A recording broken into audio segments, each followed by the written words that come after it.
Сәлем достар, бүгін біз сіздермен Наполеон тортын дайындайтын боламыз. Ең оңай рецепт. Менің каналыма тіркеліп, лайк басуды ұмытпаңыздар. 200 грамм сармайымызды жай отқа қойып қайнатамыз. Үстіне 2 жұмыртқамыз бен секерімізді салып араластырамыз. Біз бірінші кремімізді дайындаймыз. Бұл заварной крем. Қайнағаннан кейін бетін жауып, астын өшіріп қоямыз.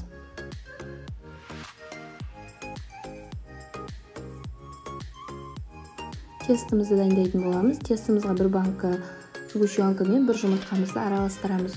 Оның үстіне ұнымызды, разрыхителімізді саламыз. Араластырамыз.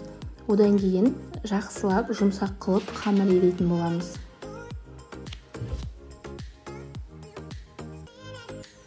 Қамырымызды 8 бөлікке бөліп аламыз.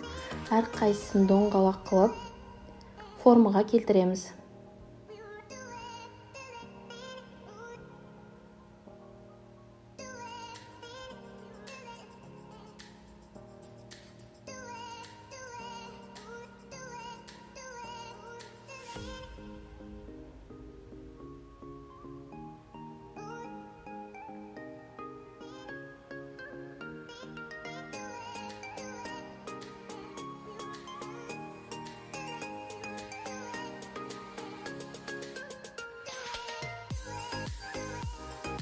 Табамыздың астын жай отқа қойып, қыздырып алып, осылай қамырымыздың екі жағын пісіріп аламыз.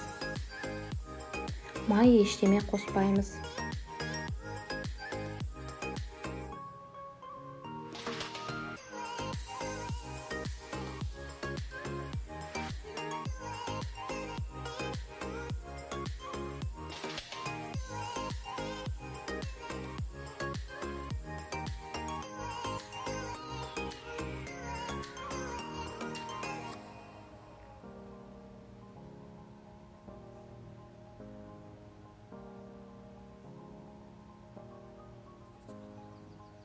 Қамырымызды дайындағаннан кейін сборка жасаймыз. Үстіне кремімізді қойып,